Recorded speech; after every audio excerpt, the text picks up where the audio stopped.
नमस्कार दोस्तों, स्वागत है आपका इस वीडियो में। आज हम पढ़ेंगे प्रायिकता भाग 9। तो चलिए शुरू करते हैं।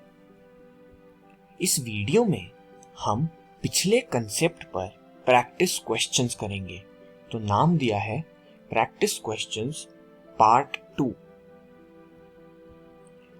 शब्द असैसिनेशन में एक अक्षर यादृच्छया चुना जाता है।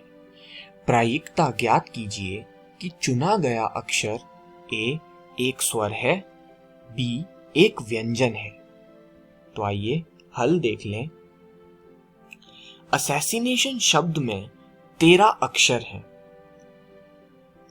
अतः n ऑफ s यानी संख्या सैंपल स्पेस की है 13, यानी सैंपल पॉइंट्स की संख्या 13 है। अब दिए गए शब्द में 6 स्वर, और स्वर आप जानते हैं यानी वोवल्स ए, ई, आई, ओ और यू होते हैं, और व्यंजन होते हैं कॉन्सोनेंट्स।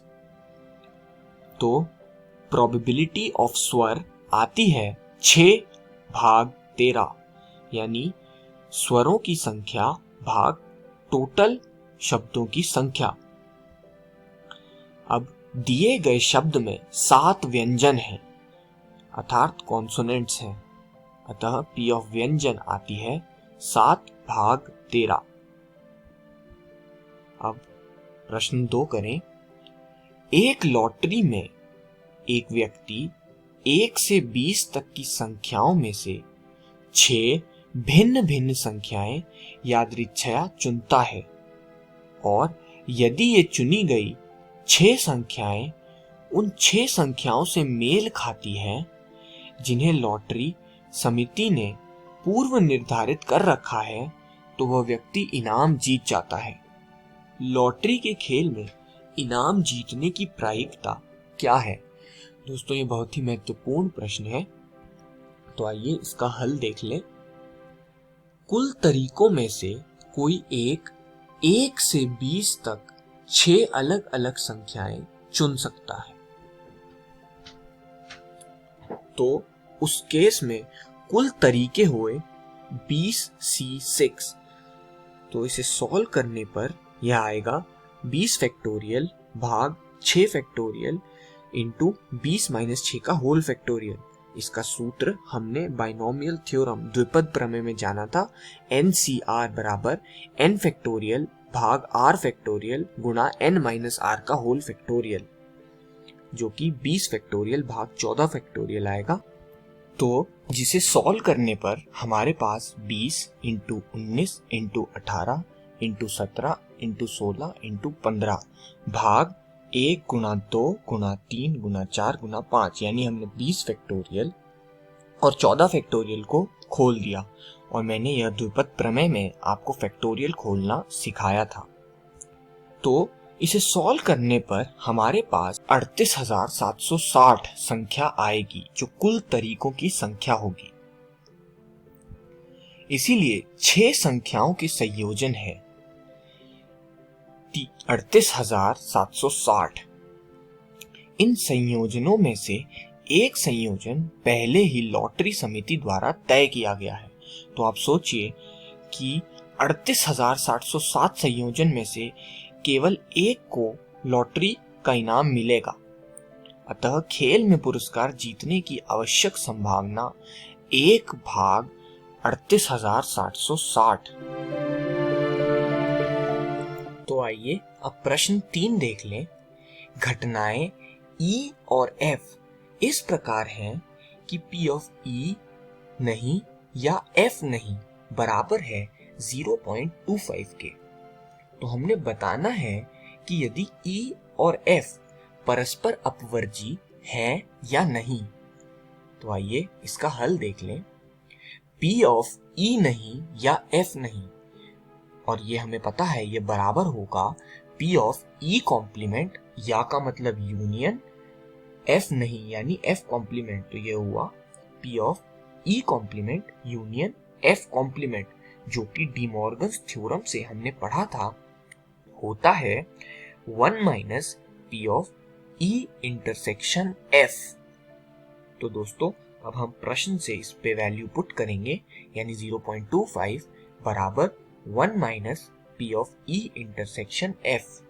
तो P of E intersection F हमें मिलेगा 1 माइनस 0.25 के, जो कि हमें 0.75 के बराबर मिल जाएगा, और जो कि 0 के बराबर नहीं है।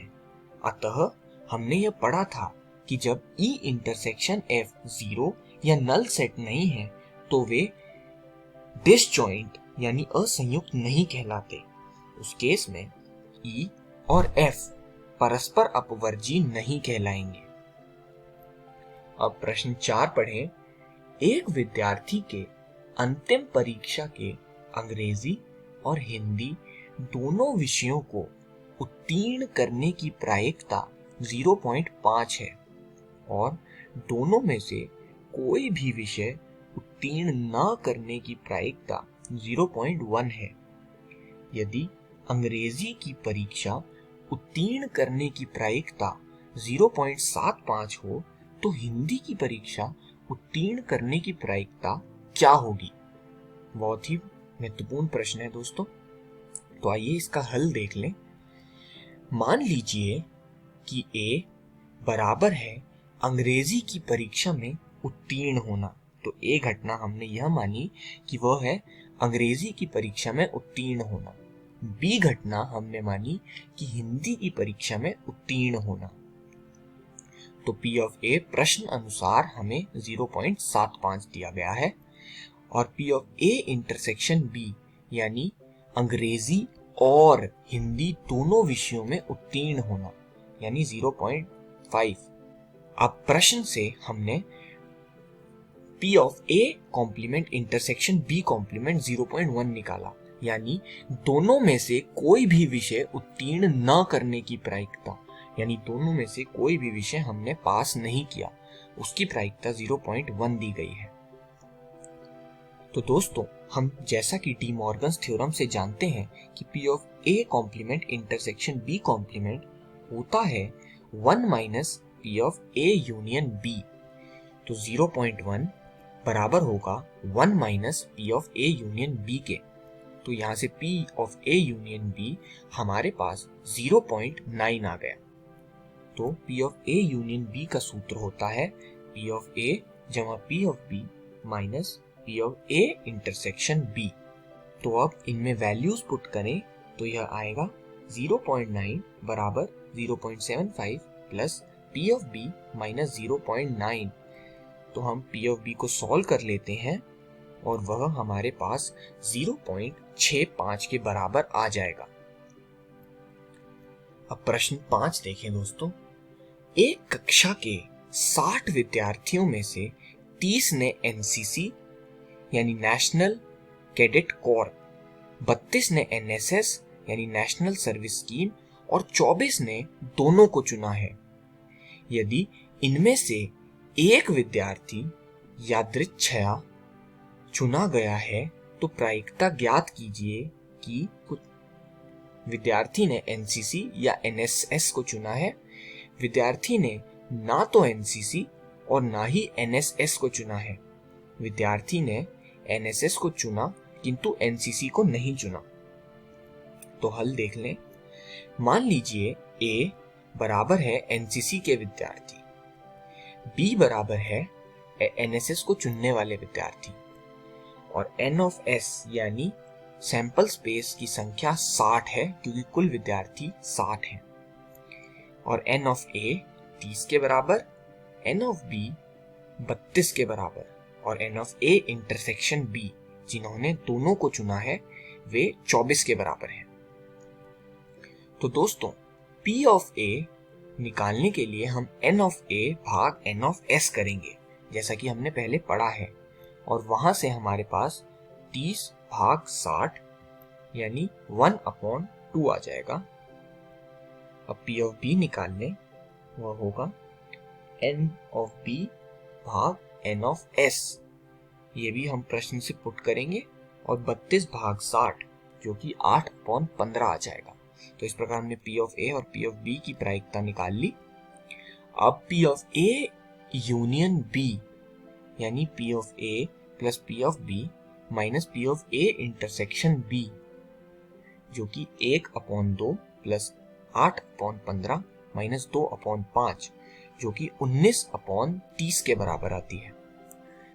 P of A complement intersection B complement बराबर होता है डी मॉर्गन्स थ्योरम द्वारा 1 minus P of A union B, तो 1 माइनस 19/30 जो कि 11/30 के बराबर आएगा। और सी पार्ट, विद्यार्थी जिसने एनएसएस को चुना किंतु एनसीसी को नहीं चुना, अर्थात 32 माइनस 24 जो कि 8 आएगा। तो आइए अब इसकी प्रायिकता निकाल लें। 8 भाग टोटल विद्यार्थियों की संख्या यानी 60, जो कि हमें 2/15 के बराबर मिल गई। इस वीडियो में हमने पिछले कंसेप्ट्स पर प्रैक्टिस क्वेश्चंस किए। अगली वीडियो में दोस्तों हम इस पूरे चैप्टर पर प्रैक्टिस क्वेश्चंस करेंगे, जिसे हमने प्रैक्टिस क्वेश्चंस पार्ट 3 कहा है। धन्यवाद दोस्तों।